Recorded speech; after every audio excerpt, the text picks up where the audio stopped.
আল্লাহ বললেন ওয়া আওহা রাব্বুকা ইলান নাহাল, আমি মৌমাছির কাছে মেসেজ দিলাম, সিক্রেট মেসেজ, আনিত্তাখিযি মিনাল জিবালি বুয়ুতা, তোমরা পাহাড়ের মধ্যে তোমাদের বাড়ি বানাও, মৌচাক বানাও, ওমিনাশ শাজার, গাছের মগ ডালে, বড় বড় ডালে তোমরা বাসা বানাও, ওয়া মিম্মা ইয়ারিশুন, উঁচু উঁচু জায়গায় মৌচাক বানাও, যাতে করে গ্রামের ছোট্ট ছেলেরা ঢিল মারতে না পারে। কোন সুবহানাল্লাহ।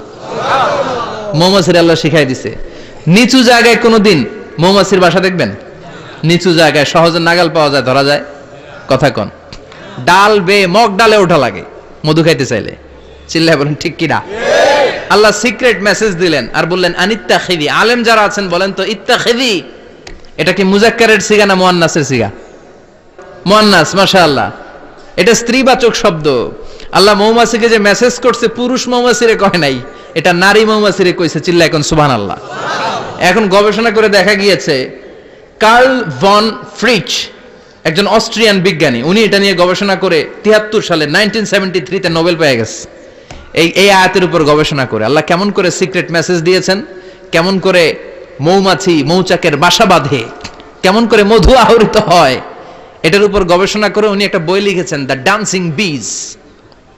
নেচে যাওয়া মৌমাছিগুলো, নাচতে নাচতে যেতে থাকা মৌমাছিগুলোর উপর একটা বই লিখে, দ্য ডান্সিং বিজ লিখে উনি নোবেল প্রাইজ পেয়েছেন এই মধুর উপরে। চিল্লায় পড়েন আল্লাহু আকবার। এখন কোরআনের আয়াত থেকে বোঝা গেল আনিত্তাখিযি মিনাল জিবালি বুয়ুতা, আল্লাহ নারী মৌমাছিকে বলেছেন মৌচাক বানাও, তোমাদের মধু রাখার জন্য বাসা বানাও। কার্ল ভন ফ্রিচ গবেষণা করে পেয়েছে মৌচাকের বাসা বানানো হয়, মধু আহরণ করা হয়, যেই মৌমাছিটা নেতৃত্ব দেয় এটা পুরুষ মৌমাছি নয়, এটা হলো মহিলা মৌমাছি। কোন সুবহানাল্লাহ। পুরো মৌচাকের মধ্যে মধু আহরণ, মধু নেওয়া, পুরো প্রসিডিউরটা সারার জন্য কোনো পুরুষ মৌমাছি লিডিং দেয় না, লিডিং দেয় একটা নারী মৌমাছি, স্ত্রী মৌমাছি। এজন্য ইত্তাখিয, ম্যাসকুলিন জেন্ডার ইউজ না করে আল্লাহ বলেছেন ইত্তাখিযি। নারী মৌমাছিকে আল্লাহ অ্যাড্রেস করে বলেছেন যাও মৌচাক বানাও আর এটার মধ্যে মধু আহরণ করো। চিল্লায় পড়েন আল্লাহু আকবার। আল্লাহ বললেন ইত্তাখিযি মিনাল জিবালি বুয়ুতা, পাহাড়ের মধ্যে ঘর বানাও, ওমিনাশ শাজার, গাছের বড় ডালের মধ্যে ঘর বানাও, ওয়া মিম্মা ইয়ারিশুন, উঁচু উঁচু জায়গায় ঘর বানাও। উনি গবেষণা পেয়েছেন এই মধুর মধ্যে অসাধারণ কিছু ন্যাচারাল অ্যান্টিসেপটিক আছে। কি আছে? Natural antiseptic. এটার নাম হচ্ছে প্রপিলিস। প্রপিলিস নামে একটা লিকুইড পাওয়া যায় মৌচাকের মধ্যে, এটা কাটা জায়গায় লাগা দিলে স্যাভলন ডেটল কিছু লাগানো লাগবে না, ওই প্রপিলিসের কারণে আপনার কাটা জায়গা এমনি শুকায় যাবে। সুবহানাল্লাহ পড়েন। দ্বিতীয় বিশ্বযুদ্ধে রাশিয়ান যত সৈনিকরা যুদ্ধে আহত হতো, ওরা আলাদা করে অ্যান্টিসেপটিক খাইতো না, ওরা মধু আইনা লাগাই দিত আর সুস্থ হয়ে যেত। সুবহানাল্লাহ পড়েন। নিউজিল্যান্ডের কিছু বিজ্ঞানীরা আবিষ্কার করেছে মৌমাছির হুলের ভিতরে রেমিটিক ফিভারের অ্যান্টিবায়োটিক আছে। অনেকের বাত জ্বর হয়, বাতের ব্যথা থাকে না, থাকে, মুরব্বীদের বেশি হয়। ওই জায়গার মধ্যে যদি আপনি মৌমাছি এনে ঢুকাই দিতে পারেন, মৌমাছির হুল লাগাই দিতে পারেন, ভালো হয়ে যাবে। মৌমাছি যখন হুল ফুটায় আরাম লাগে না অনেক? খাইছেন? কামড় খাইছেন? হ্যাঁ, মজা লাগে।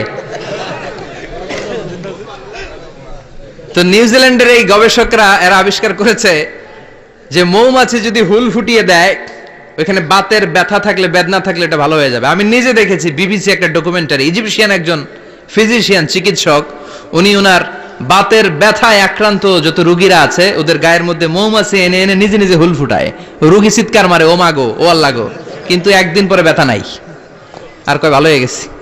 সুবহানাল্লাহ কইবেন না? তো এজন্য এই কার্ল ভন ফ্রিচ 1973-তে দ্য ডান্সিং বিজ লেখে গোটা বিশ্বকে তাক লাগিয়ে দিয়েছে। তার গবেষণার প্রতিটি পয়েন্ট কোরআনের আয়াতের সাথে মিলে যায়। চিৎকার করে পড়েন আল্লাহু আকবার।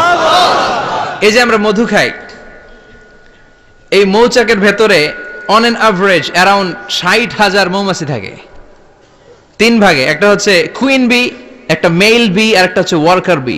একটা থাকে রানী মৌমাছি, এর নেতৃত্বে সবাই চলে, আর একটা থাকে মেল বি, পুরুষ মৌমাছি, বংশ বাড়ানোর জন্য এদের কাজে লাগে, আর সব হচ্ছে ওয়ার্কার বি, সবাই কাজ করে। আল্লাহ বললেন সুম্মা খুলি মিন কুল্লি সামারাত ফাসলুকি সুবুলা রাব্বিকি যুলুলা।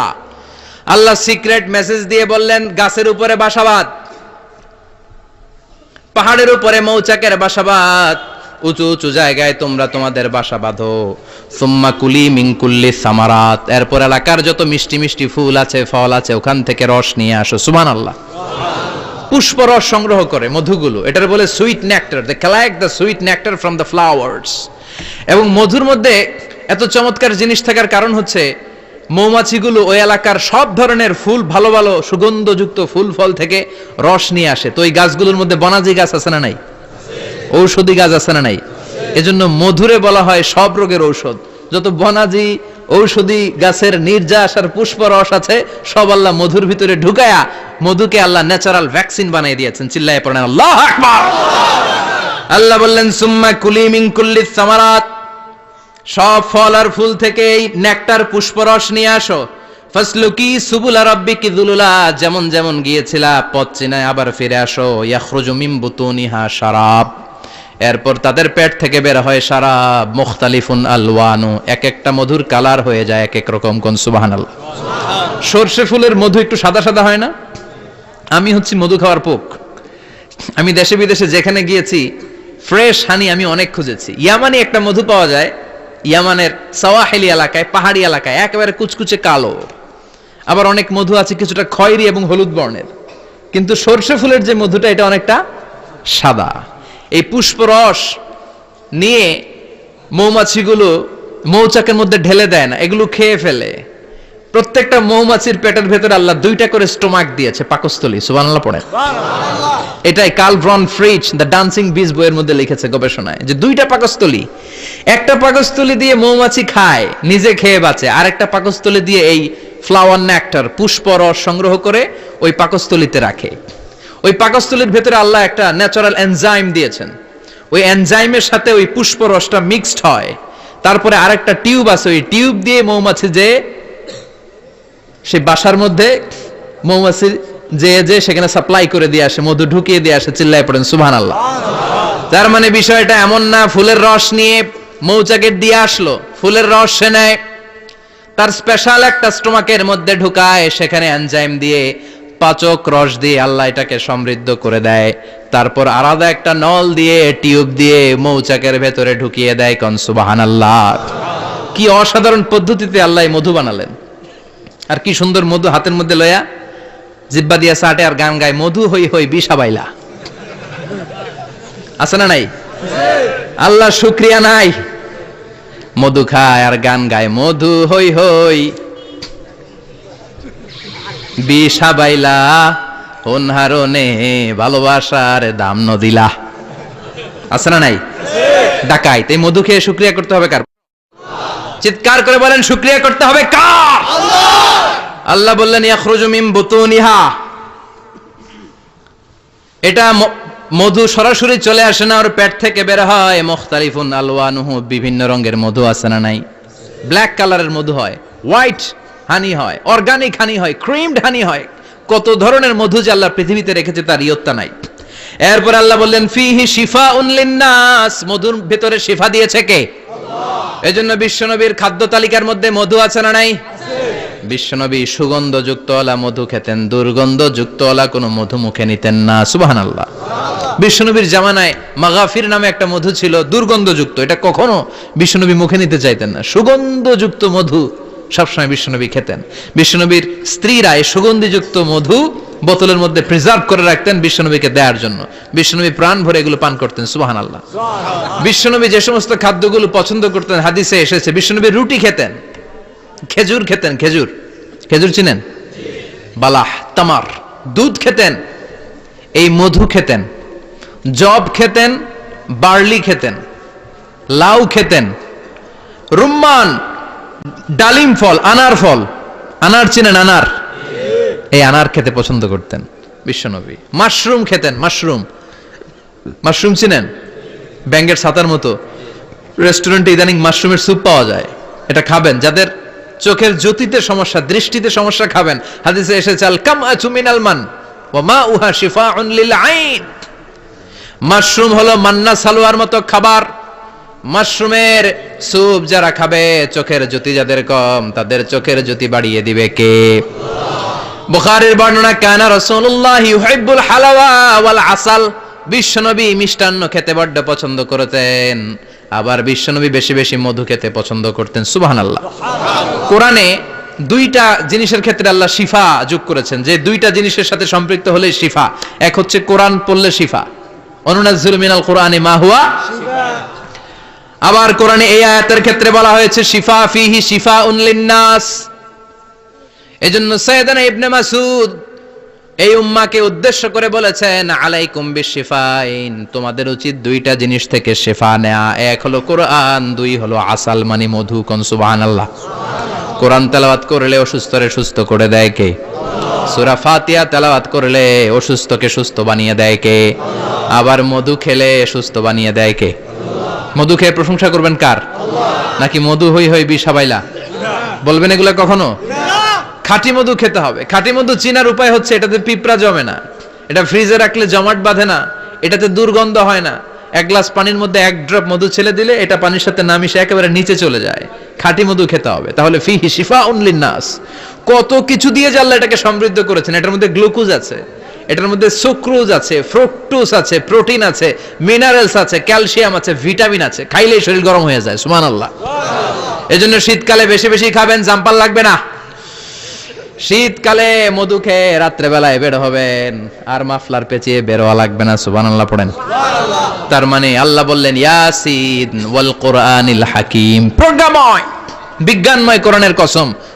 এরপরে আল্লাহ বললেন গোলাম ওয়া ইন্নালাকুম ফিল আনআমি লাইবরা, প্রাণীকুলের দিকে নজর করে তাকাও। প্রাণীকুলের মধ্যে আমি তোমাদের জন্য নিদর্শন রেখেছি। নুসকিকুম মিম্মা ফি বুতুনিহি, এই প্রাণীকুলের পেট থেকে একটা চমৎকার জিনিস আমি বের করে দেই, এটার নাম হচ্ছে দুধ। এটা কি?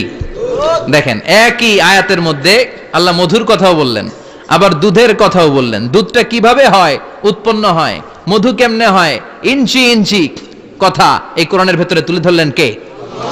আল্লাহ বললেন মিমবাইনি ফারসিউ ওয়া দামিল লাবানা, গোবর আর রক্তের মাঝখান দিয়ে আমি দুধ বের করি। সুবহানাল্লাহ পড়েন। আমরা যাই এই গাভীর ওলান টানা শুরু করি সকালবেলা বিসমিল্লাহ বলে, কিন্তু কেমনে যে এটা আসে ওইদিকে নজর নাই। ডাকাত বিসমিল্লাহ বলে শুরু করে না, দুধ খাই আলহামদুলিল্লাহ পড়ে না, আছে না নাই? আল্লাহ বলেন মেকানিজমটা শোনো কেমনে আমি খাওয়াই। আল্লাহ বললেন মিমবাইনি ফারসিউ ওয়া দামিল লাবানা, গোবর আর রক্তের মাঝখান দিয়ে আমি দুধ বের করে দেই। সুবহানাল্লাহ। গরু যে ঘাস খায়, এই ঘাস থেকে রক্ত হয় আর গরুর গোবর হয়। পেটের একদিকে থাকে গোবর, আরেক দিকে থাকে রক্ত। রক্ত দুর্গন্ধ, গোবরও দুর্গন্ধ। রক্তও না পাক, গোবরও না পাক, এই দুই না পাক আর দুর্গন্ধের মাঝখান দিয়ে সুগন্ধযুক্ত দুধ বের করে দেয় কে? আল্লাহ বললেন মিমবাইনি ফারসিউ ওয়া দামিল লাবানা, গরু যে খাবারগুলো খায় ওই খাবারের এক পাশ দিয়ে গোবর হয়ে যায় আর এক পাশ দিয়ে রক্ত হয়ে যায়, মাঝখান দিয়ে দুধ বের করে দেয় কে? What a amazing mechanism of discharging milk from animal's body. What a amazing mechanism. একদিক দিয়ে গোবর দুর্গন্ধ, আরেক দিক দিয়ে ঘাস খাওয়ার কারণে রক্ত হয়, মাঝখান দিয়ে দুধ বের হয়ে যায়। সুবহানাল্লাহ। আবার বাছুর ছাড়া দুধ পাওয়া যায় না। গাভী আছে কার কার? হাত তোলেন তো। বাছুর ছাড়া দুধ পাওয়া যায়? শুধু গাভী, বাছুর নাই, দুধ আসবে? আবার এই যে বিশাল বড় ওলান 20 কেজি দুধ দেয় প্রতিদিন, এই ওলান কাটলে দুধ পাওয়া যায়? এক ফোঁটা দুধও ওলানটা কেটে টুকরা টুকরা করলে আপনি পাবেন না। এটা আলাদা মেকানিজম। এটা ভিতর থেকে একটা নির্যাস, বাছুর নিয়ে দুইটা ঢু মারবেন, ওই নির্যাস দিয়ে দুধ বেরোতে থাকবে, গোবর আর রক্তের মাঝখান দিয়ে চিৎকার করে পড়েন আল্লাহু আকবার।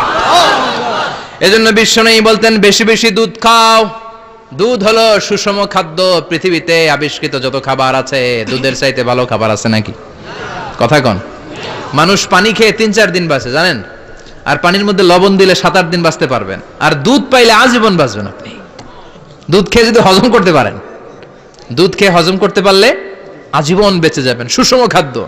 বিশ্বনবী যে রাতে মেরাজে যাবেন, সিদরাতুল মুনতাহা পার হওয়ার পরে বিশ্বনবীর পরীক্ষা শুরু হলো।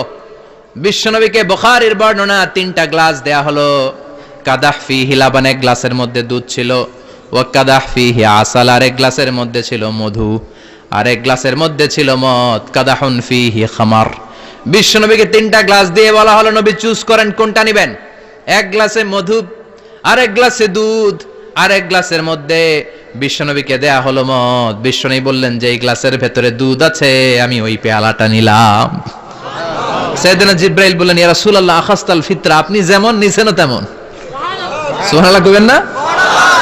বিশ্বনবী দুধ খেতে পছন্দ করতেন, আর বিশ্বনবী বলতেন আলাইকুম বি আলবানিল বাকার, বেশি বেশি গরুর দুধ খাবা। ফাইন্নাহা তুরাম্মু মিনাল আশজার, কেননা এটা সবুজ লতা পাতা ঘাস পাতার নির্যাস। গরু কি খায়?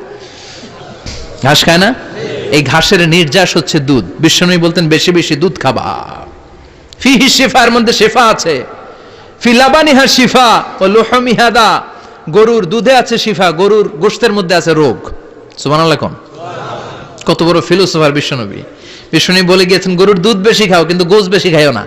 আর আমরা গরুর গোশ পাইলে কোপায় ফেলাই। সাদা ভাত আর ঝাল গরুর মাংস যদি হয়, ওই যে অনেকের জিহ্বায় পানি চলে আসছে।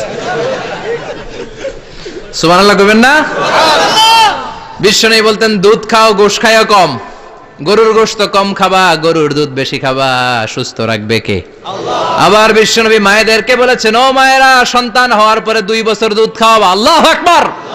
ওয়াল ওয়ালিদাতু ইউরদি'না আওলাদাহুন্না হাওলাইনি কামিলাইনি লিমান আরাদা আন ইউতিম্মার রাদাআ। সন্তান যারা পেয়েছো মায়েরা, বোনেরা, 2 বছর দুধ খাও। সন্তানদের সুস্থ রাখবে কে? আল্লাহ। বাচ্চা ডেলিভারির পরপরই আল্লাহ তাআলা মায়ের বুকে একটা দুধ দেয়, এটাকে বলে শাল দুধ। এটা হচ্ছে বাচ্চার জীবনের প্রথম প্রাকৃতিক টিকা। সুবহানাল্লাহ কয় না? সুবহানাল্লাহ। এটা বেবির জীবনে ন্যাচারাল প্রাকৃতিক টিকা, প্রতিষেধক আল্লাহ দিয়ে দিয়েছে। আপনার বাচ্চাকে টিকা দিন, স্লোগান আছে না? 5টা 7টা টিকা দেয়া লাগে। প্রথম টিকাটা আল্লাহ নিজেই ফ্রি দিয়ে দিছে। এটা শাল দুধের ভেতরে পাওয়া যায়। এজন্য বাচ্চাকে শাল দুধ খাওয়াতে হবে। তার ব্রেনের গ্রোথ হবে, সে শক্তিশালী হবে, সে দেশপ্রেমিক হবে, সে আল্লাহওয়ালা হবে। চিল্লা এখন ঠিক কিনা? যে মায়েরা বাচ্চারে দুধ খাওয়ায়, ওই বাচ্চারা মায়েরে ভালোবাসে বেশি। আর যেই মা গুলো বাচ্চারে দুধ না খাওয়ায় আর ডানু খাওয়ায়, আর কি কি আছে? হরলিক্স আর সিরালেক, কমপ্লেট। যারা এগুলো খাওয়াবে, ডানু খাওয়াবে, যারা ল্যাকটোজেন খাওয়ায়, যারা বুকের দুধ খাওয়াতে চায় না কোনো কারণ ছাড়া, 2 বছর বাচ্চারে দুধ দিতে চায় না, এই বাচ্চাগুলো বড় হলে ওই মারে বৃদ্ধাশ্রমে দিয়ে আসবে। কথা কন, কথা কন। এজন্য মায়েরা, বোনেরা, সন্তান হলেই তাকে বুকের দুধ দিয়ে আল্লাহর পক্ষ থেকে যে টিকাটা, এই টিকাটা পেটের ভিতরে ঢুকায় দিতে হবে। চিল্লা এখন ঠিক কিনা? এটা হচ্ছে ন্যাচারাল টিকা। এজন্য আল্লাহ বললেন ইয়াসিন ওয়াল কোরআনিল হাকিম। ইয়াসিন, বিজ্ঞানময় কোরআনের শপথ। কোরআনের মধ্যে বিজ্ঞান আছে না নাই? অভাব নাই। কয়টা শুনবেন? আল্লাহ কসমোলজির কথা বলেছে, অ্যাস্ট্রোলজি কথা। কসমোলজি হচ্ছে সৃষ্টি তত্ত্ব। কসমোলজি কি? সবাই বলেন কসমোলজি কি? আল্লাহ বললেন আওয়ালাম ইয়ারাল্লাযীনা কাফারু আন্নাস সামাওয়াতি ওয়াল আরদা কানাতা রাতকান ফাফাতাকনাহুমা। কাফেররা কি দেখে না মহাবিশ্বের সব কিছু একসাথে মিলে ঝিলে ছিল, বিশাল এক বিস্ফোরণের মাধ্যমে আমি মহাবিশ্ব তৈরি করেছি। সুবহানাল্লাহ। আদিতে, শুরুতে কিন্তু সব আকাশ, বাতাস, জমিন, চন্দ্র, সূর্য, নক্ষত্র, গ্রহ, নিহারিকা পুঞ্জ, গ্যালাক্সি, ব্ল্যাক হোল, সবকিছু মিলেমিশে একসাথে ছিল। এটার ঘনত্ব ছিল খুব বেশি। মহাবিশ্বের সবকিছু ছিল একটা বিন্দু। এটাকে বিজ্ঞানীরা নাম দিয়েছে দ্য সিঙ্গুলারিটি, মহা একত্ব। এরপর একটা প্রচন্ড বিস্ফোরণের মধ্য দিয়ে মহাবিশ্ব সৃষ্টি হয়েছে। এটার ওরা নাম দিয়েছে বিগ ব্যাং থিওরি। কি নাম? স্টিফেন হকিং সবচেয়ে বড় পদার্থবিজ্ঞানী ছিল। সে একটা বই লিখেছে, from the brief history of time, a brief history of time from big bang two black hole. সেখানে সে প্রমাণ করেছে কোরআনের এই আয়াত, কানাতা রাতকান, মহাবিশ্বের সবকিছু একটা বিন্দু ছিল। চাঁদ, সূর্য, গ্রহ, তারা সব কি ছিল? কথা বলেন, সবাই বলেন। একটা মাত্র বিন্দু ছিল। আল্লাহ বলেন, don't the disbeliever observe that the heavens and earth were joint together, then I separated with a gigantic sound explosion. সব একসাথে ছিল, চাঁদ, তারা, আকাশ, নদী, নালা সব একসাথে। তারপরে একটা বিকট বিস্ফোরণের মধ্য দিয়ে পৃথিবী হয়েছে, এ চাঁদ হয়েছে, চন্দ্র হয়েছে, সূর্য হয়েছে, মহাবিশ্বের সবকিছু এই মহাবিস্ফোরণের মধ্য দিয়ে হয়েছে। চিৎকার করে পড়েন আল্লাহু আকবার। এই যে ছোট্ট পৃথিবীতে আমরা বসে আছি, এই পৃথিবীর চেয়ে সূর্য 13 লক্ষ গুণ বড়। চিল্লায় পড়েন আল্লাহু আকবার। এটা কি বাড়ির কাছের কথা? 13 লক্ষ গুণ বড়, কল্পনা করা যায়? তার মানে কি সূর্যই সবচেয়ে বড়? না, সূর্যের চেয়ে অনেক বড় বড় তারা আছে।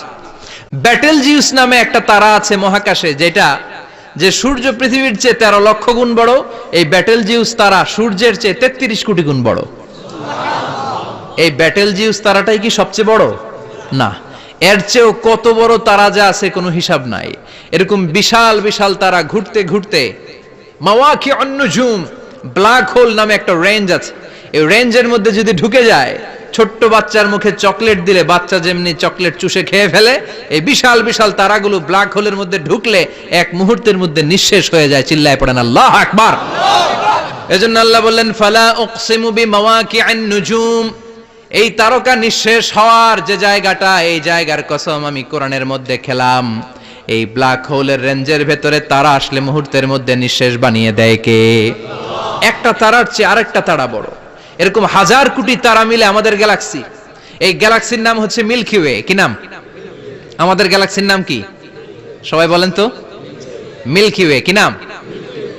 এরকম একটা গ্যালাক্সি না, লক্ষ কোটি গ্যালাক্সি আছে। আমাদের গ্যালাক্সির পরে সবচেয়ে কাছের গ্যালাক্সির নাম অ্যান্ড্রোমেডা। কি নাম? এই অ্যান্ড্রোমেডা গ্যালাক্সি আমাদের গ্যালাক্সি থেকে 2.5 মিলিয়ন লাইট ইয়ার দূরে, মানে 25 লক্ষ লাইট ইয়ার। সুবহানাল্লাহ কইবেন না?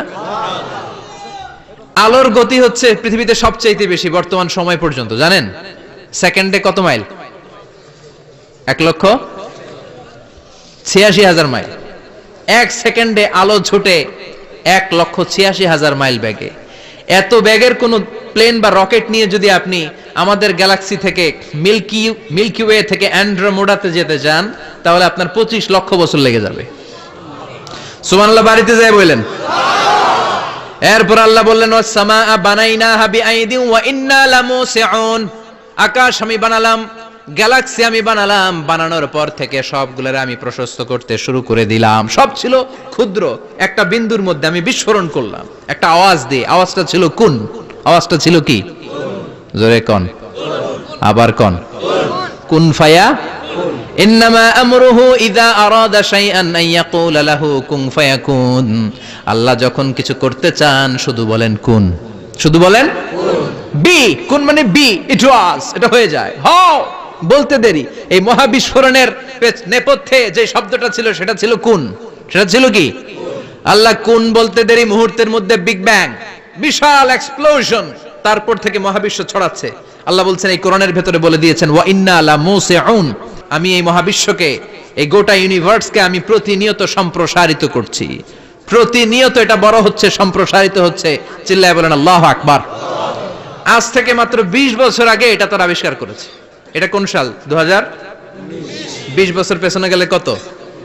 1998, তাই না?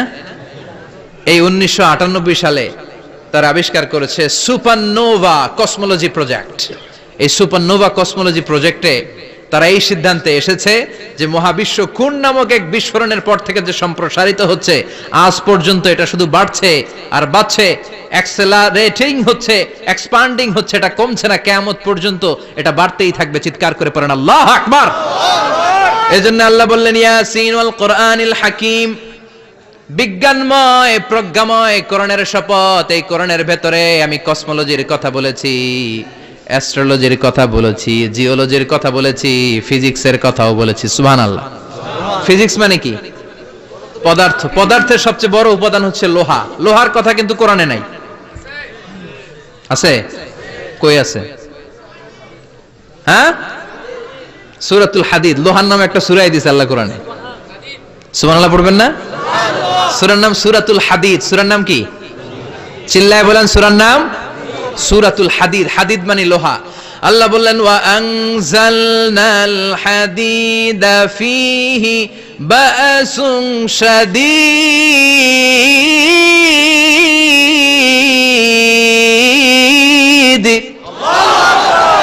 ওয়া আনজালনাল হাদিদ ফীহি বাসুন শাদীদ, আমি লোহা নাজিল করলাম আর লোহার ভেতরে আমি ভয়ঙ্কর শক্তি ঢুকাইয়া দিলাম। সুবহানাল্লাহ। ফিহি মানাফিউ লিন-নাস, লোহার ভেতরে মানুষের জন্য অনেক কল্যাণ আছে। সুবহানাল্লাহ। লোহা ছাড়া পৃথিবীতে কিছু হয়? আংটি বানাতে লোহার দরকার আছে না নাই? ঘড়ি বানাতে, গাড়ি বানাতে, বাড়ি বানাতে, মোবাইল বানাতে, হেলিকপ্টার, প্লেন, রকেট, মাইকের স্ট্যান্ড। সুবহানাল্লাহ কোন? এমন কোন জিনিস নাই যেটার মধ্যে লোহা লাগে না। এজন্য আল্লাহ বললেন এই লোহার নামে আমি একটা সূরা ডেডিকেট করলাম, ওয়া আনজালনাল হাদিদ ফিহি বাসুন শাদীদ। আমি লোহাকে নাজিল করেছি। আল্লাহ বলেছেন, খেয়াল করে শব্দটা শুনেন, ওয়া আনজালনাল হাদিদ, আমি লোহাকে উপর থেকে নাজিল করেছি। কি করেছি? কথা বলেন। তার মানে লোহা পৃথিবীতে ছিল না, নাজিল করছে কে? লোহা পৃথিবীতে ছিল? পৃথিবীতে ছিল। পৃথিবীতে থাকলে নাজিল করবেন কেন? এই যে কোরআনটা পৃথিবীতে আগে ছিল, নাজিল করছে কে? কোন ফেরেশতাকে দিয়ে? সাইয়েদনা জিবরাইল। কোন নবীর উপর? বিশ্বনবী মুহাম্মদুর রাসূলুল্লাহ। আল্লাহু আকবার। তার মানে ওহি পৃথিবীতে ছিল না, আল্লাহ উপর থেকে নাজিল করেছেন। নুজুল মানে উপর থেকে নিচের দিকে আসা। এই নুজুল শব্দ ব্যবহার করে আল্লাহ বললেন, ওয়া আনজালনাল হাদিদ, লোহাকে আমি নাজিল করেছি। তার মানে লোহা পৃথিবীর উপাদান নয়, লোহা এসেছে উপর থেকে। কোন সুবহানাল্লাহ। বিজ্ঞানীরা, পদার্থবিদ যারা গবেষণা করে এটাই পেয়েছেন, লোহা আসলে পৃথিবীর না। লোহা পৃথিবীতে উৎপাদন করা হয় নাই। লোহার যে মলিকিউল, অণু আছে, লোহার একটা অণু তৈরি করার মতো ক্ষমতা পৃথিবীর নাই। ইভেন এই সৌরজগতের কোনো কিছু নাই। সূর্যের তাপেও লোহা তৈরি হতে পারে?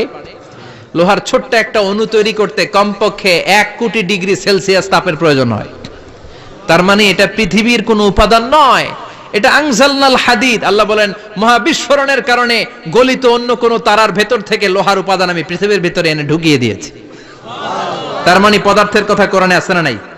সুবহানাল্লাহ কইবেন না? এরপরে বায়োলজির কথা আছে না নাই? বায়োলজিক্যাল অ্যাসপেক্ট অফ মাউন্টেইনস, কেমন করে পাহাড়ি রেঞ্জ তৈরি হলো, আছে না নাই? ওয়াজআলনাল জিবালা আওতাদা, পাহাড়কে আমি পেরেক মেরে দিয়েছি।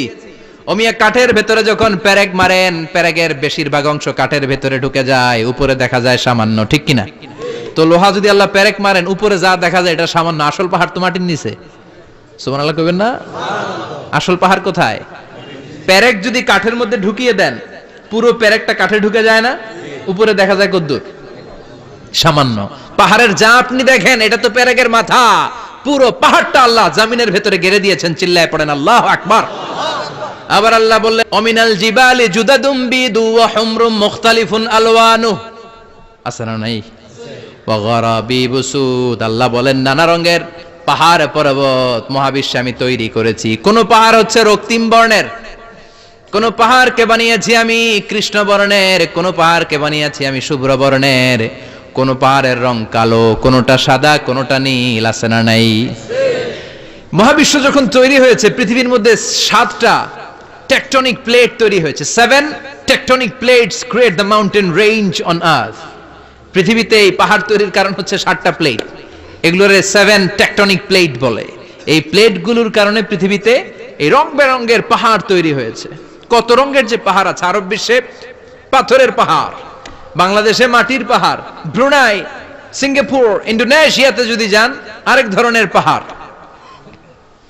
চায়নার একটা শহর আছে গানজু সিটি, কি নাম? এই গানজু সিটিতে একটা পাহাড় আছে রেইনবো মাউন্টেন, ওখানে 7 রঙের পাহাড় পাওয়া যায় এক জায়গায়। সুবহানাল্লাহ কইবেন না? রেইনবো মানে কি?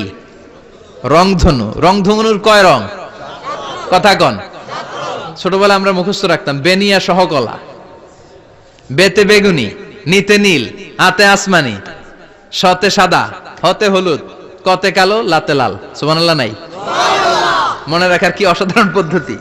তো এই রেইনবো মাউন্টেন, রংধনুর 7 রঙের পাহাড় এক জায়গায় পাওয়া যায়। এখানে সাদা পাহাড়, এখানে সবুজ পাহাড়, এখানে নীল পাহাড়, ওখানে লাল পাহাড়, এখানে কালো পাহাড়।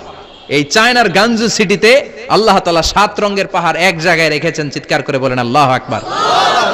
এজন্য আল্লাহ চমৎকার এভাবে এই সূরাটা শুরু করে দিলেন 2টা কাটা অক্ষর দিয়ে। আল্লাহ বললেন, ইয়াসিন ওয়াল কুরআনিল হাকীম ইন্নাকা লামিনাল মুরসালিনা আলা সিরাতিম মুস্তাকিম। পড়েন সুবহানাল্লাহ। ইয়াসিন, সূরাটা শুরু করলেন কি দিয়ে? এটা কি কোনো বাক্য? এটা কি কোনো শব্দ? এটা কি অক্ষর? 2টা প্রথম অক্ষরের নাম, দ্বিতীয়টা আওয়াজ করে বলেন, প্রথম অক্ষরটার নাম, দ্বিতীয়টা। খুব চমৎকার না? বাক্য দিয়ে এই সূরাটা শুরু করে নাই। যেমন ইযা জুলজিলাতিল আরদু জিলজালাহা, এই সূরার প্রথম আয়াত, এটা একটা বাক্য না? আচ্ছা। ওয়াদ-দুহা ওয়াল-লাইলি ইযা সাজা, বাক্য না? কিন্তু ইয়াসিন, এটা কি কোনো বাক্য? এটা কি কোনো শব্দ? না, এটা কাটা দুইটা অক্ষর। সুবহানাল্লাহ পড়েন।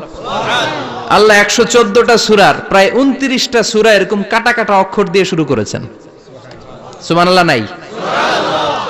এই 29টা সূরা কখন আল্লাহ একটা অক্ষর দিয়ে শুরু করেছেন, কখনো দুইটা অক্ষর দিয়ে, কখনো তিনটা দিয়ে, কখনো চারটা দিয়ে, কখনো পাঁচটা দিয়ে। একটা অক্ষর দিয়ে আল্লাহ কোরআনের সূরা শুরু করেছেন, এরকম একটা সূরা বলেন। নুন ওয়াল কলামি ওয়া মা ইয়াসতুরুন। নুন, নুন দিয়ে সূরা শুরু হয়ে গেছে। তারপরে কফ, এক অক্ষর দিয়ে সূরা শুরু হয়ে গেছে। সুবহানাল্লাহ পড়েন। সুবহানাল্লাহ। এবার বলেন দুই অক্ষর দিয়ে সূরা শুরু হয়েছে এরকম সূরা বলেন। আমিন। এত দূরে যান কেন? এটা আছে না নাই? ইয়াসিন। সুবহানাল্লাহ পড়েন। ইয়াসিন দুই অক্ষর দিয়ে। তারপরে হামিম। এবার তিন অক্ষর দিয়ে আল্লাহ সূরা শুরু করছেন এরকম। আলিফ লাম মিম তাসিন মিম। আল্লাহু আকবার। আবার চারটা অক্ষর দিয়ে সূরা শুরু হয়েছে এরকম আছে না নাই? হাফেজ সাহেব কোন? আলিফ লাম মিম র, আলিফ লাম মিম সদ, আছে না নাই? আবার পাঁচটা কাটা অক্ষর দিয়ে সূরা শুরু হয়েছে এরকম সূরাও আছে না নাই? সূরা মারিয়ামের শুরুতে কি আছে? কাফ হা ইয়া আইন সদ। সুবহানাল্লাহ পড়েন। এরকম প্রায় 29টা সূরা আল্লাহ কাটা কাটা অক্ষর দিয়ে শুরু করেছেন, কোনো বাক্য দিয়ে নয়, কোনো শব্দ দিয়ে নয়। কি দিয়ে? হারফ দিয়ে। হারফ, এই হারফগুলোরে বলে হুরুফ আত-তাহাজ্জি বা হুরুফ আল-মুকাত্তাআত, কাটা কাটা অক্ষর। মনে রাখবেন কোরআনের আয়াতগুলো দুই ভাগে বিভক্ত, একটা মুহকাম, একটা মুতাশাবিহ। মুহকাম মানে যেগুলোর অর্থ আমরা জানি, যেগুলোর ব্যাখ্যা আমরা জানি, যেটার ইন্টারপ্রিটেশন, এক্সপ্লেনেশন আমাদের জানা আছে।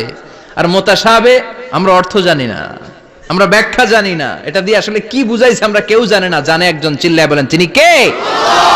আল্লাহ বলেন ওয়া ইন কুনতুম ফি রাইবিম মিম্মা নাযালনা আলা আবদিনা ফাআতু বিসূরাতিন মিন মিসলিহি ওয়াদউ শুহাদাআকুম মিন দুনিল্লাহি ইন কুনতুম সাদিকিন।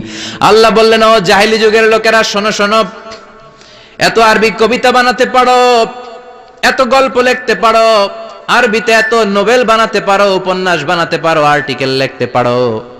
আমার নবীর উপর যে কোরআন আমি নাজিল করেছি, এই কোরআনের ব্যাপারে অন্তরে যদি কোনো সন্দেহ থাকে, বাপের বেটা হলে পারলে কোরআনের মতো একটা সূরা বানিয়ে নিয়ে আসো। পারছে? কিয়ামত পর্যন্ত কেউ পারবে? বিশ্বনবী যেই জামানাতে এসেছিলেন, ওই জামানায় আরবি ভাষা সাহিত্যের উৎকর্ষতা সাধিত হয়েছিল। আরবি ভাষার এতটা উৎকর্ষ পৃথিবী কখনো দেখে নাই। কবিতা, গদ্য, পদ্য, গল্প, উপন্যাস, রচনা, প্রবন্ধ, আর্টিকেলের শৈলাপ। এই ভাষা সাহিত্যিকদের চোখে আঙ্গুল দিয়ে আল্লাহ বুঝাতে চাইলেন, এত অর্থ করতে পারো, এত ব্যাখ্যা জানো, এত বড় বড় বুলিয়া ওড়াও, এত কিছু তুমি জানো, তাহলে বলো ইয়াসিন অর্থ কি? সুবহানাল্লাহ কইবেন না? তাইলে বল নুন অর্থ কি? কফ মানে কি? আলিফ লাম রা মানে কি? ফাবুহিতাল্লাযী কাফার। কেউ জানে না, কেউ উত্তর দিতে পারে না। কোন সুবহানাল্লাহ। এটা কোরআনের মুজিজা, এটার অর্থ কেউ জানে না। আর এগুলোর অর্থ নিয়ে খোঁচাখুচি করাও ঠিক না। তবে মুফাসসিরিন ইকরাম এগুলোর কিছু অর্থ সম্ভাব্য বলার চেষ্টা করেছেন। যেমন ইয়াসিনের অর্থ ইবনে আব্বাস বলেছেন, এর অর্থ হতে পারে ইয়া ইনসান, হে মানুষ। সুবহানাল্লাহ পড়েন। কেউ কেউ বলেছে এটার অর্থ হতে পারে ইয়া সাইয়্যিদ আল মুরসালিন। কেউ কেউ বলেছেন ইয়াসিন হতে পারে ইসমুল্লাহ, আল্লাহর নাম। কেউ বলেছেন এটা হতে পারে ইসমুন লিন নবী, বিশ্ব নবীর নাম। আবার কেউ কেউ বলেছেন ইয়াসিন হতে পারে এই কোরআনে কারিমের একটা নাম। কোন সুবহানাল্লাহ। এই সম্ভাব্য সব কথাগুলো বলে পৃথিবীর সব মুফাসসিররা বলতে বাধ্য হয়েছেন আল্লাহু আ'লামু বিমুরাদিহি বিহি। এটার দ্বারা আসল অর্থ যে কি এটা আমরা কেউ জানি না। জানে কে? আল্লাহ। চিৎকার করে বলতে হবে, জানে কে? আল্লাহ। তাহলে ইয়াসিন মানে আমরা জানি না। ইয়াসিনের অর্থ আমরা ছেড়ে দেব কার উপর? আল্লাহ। এরপর আল্লাহ বললেন ওয়াল কুরআনিল হাকীম। প্রজ্ঞাময়, বিজ্ঞানময় কোরআনের শপথ। ওয়াল কোরআনিল হাকিম, বিজ্ঞানময় প্রজ্ঞাময় কোরআনের শপথ বা কসম।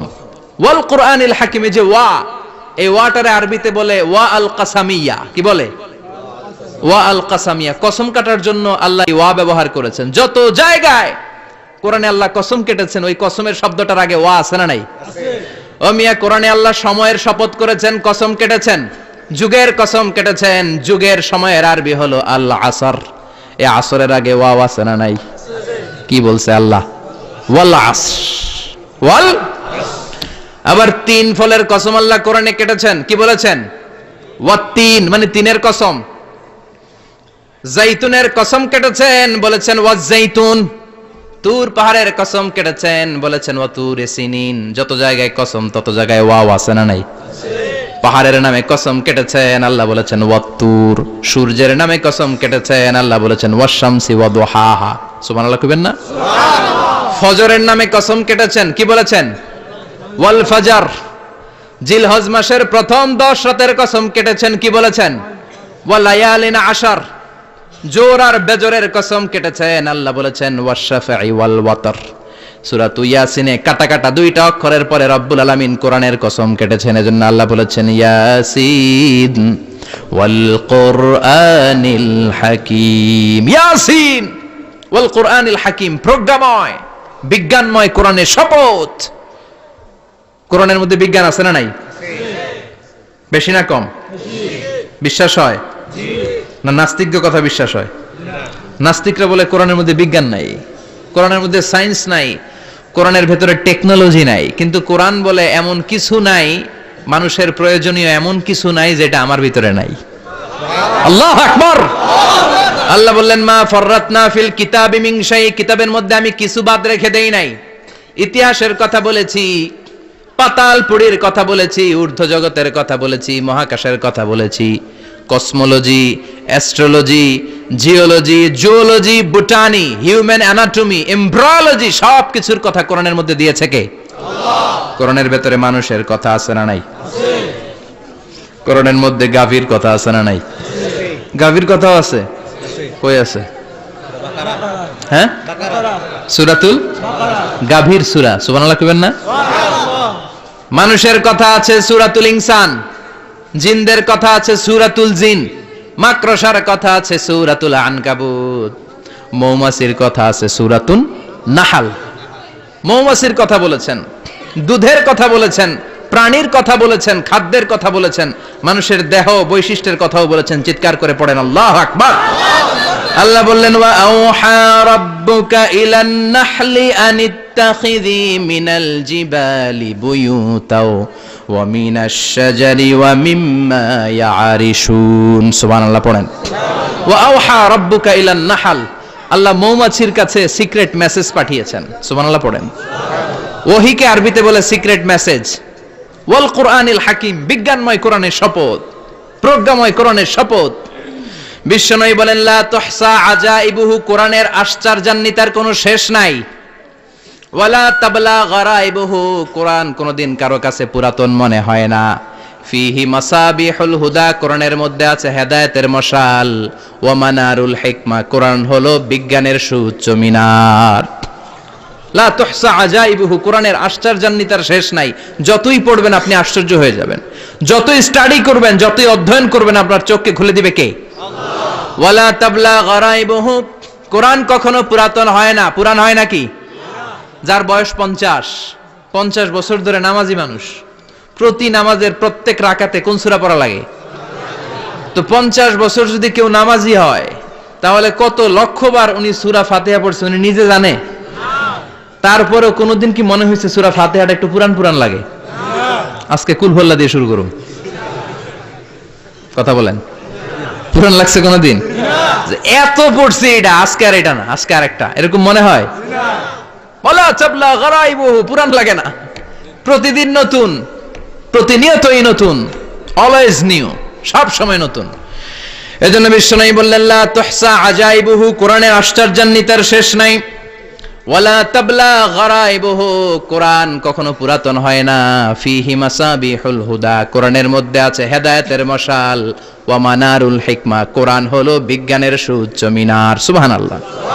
সব সাগর মহাসাগরের জল যদি কালি হয়ে যায়, কি উপমা দিলেন আল্লাহ। সব সাগরের পানি যদি কালি হয়ে যায়, সব গাছের পাতাও যদি খাতা হয়ে যায়, আর সাগরের জল নামক কালি দিয়ে গাছের পাতা নামক খাতার উপরে যদি আমি আল্লাহর প্রশংসা তোমরা লিখতে শুরু করে দাও, সাগরের জল শেষ হয়ে যাবে, গাছের সব পাতাগুলো ফুরিয়ে যাবে, আমি আল্লাহর প্রশংসা করে শেষ করা যাবে না। সুবহানাল্লাহ। বাড়িতে যায় বলবেন সাগরের জল। চারটিখানে কথা। কয়টা সাগর দেখছেন আপনি? কয়টা সাগর ঘুরছেন? প্রশান্ত মহাসাগর দেখছেন আপনি? আটলান্টিক মহাসাগর দেখেছি আমরা? দেখি নাই। প্রশান্ত মহাসাগরের বিশ্বনবী বলতেন ইন্না ফিল জাসাদি মুদগা, দেহে একটা গোশতের টুকরা আছে, ইযা সালুহাত সালুহাল জাসাদু কুল্লু, এই দেহের গোশতের টুকরা যদি ভালো হয়ে যায়, পুরো দেহটারে ভালো করে দেয় কে? আল্লাহ। এই দেহের গোশতের টুকরাটা যদি পচে যায়, পুরো দেহটারে নষ্ট করে দেয় কে?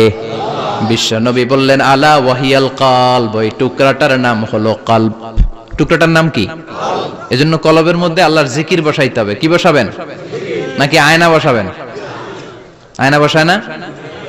আয়না বসাইয়া দে মোর দয়াল বাবা, কেবলা কাবা, সব মুখস্থ। আয়না বসাইয়া দে মোর। নবীর কলবে আয়না বসায় নাই নবী। সেদিন আবু বকর, ওমর ফারুক, কেউ আয়না বসাইছে? আবু হানিফা, শাফিঈ, এরা কলবের মধ্যে আয়না বসাইছে? বসাইছে জিকির। চিল্লায় বলেন বসাইছে কি? এজন্য আল্লাহ বললেন আলা বিযিক্রিল্লাহি তাতমাইন্নুল কুলুব, দুনিয়ার কোন জিনিস দিয়ে কলব ঠান্ডা হয় না, দুনিয়ার কোন জিনিস দিয়ে কলব পরিচ্ছন্ন হয় না। কলব শুধু পরিচ্ছন্ন হয় একটা জিনিস দিয়ে, লা ইলাহা ইল্লাল্লাহ,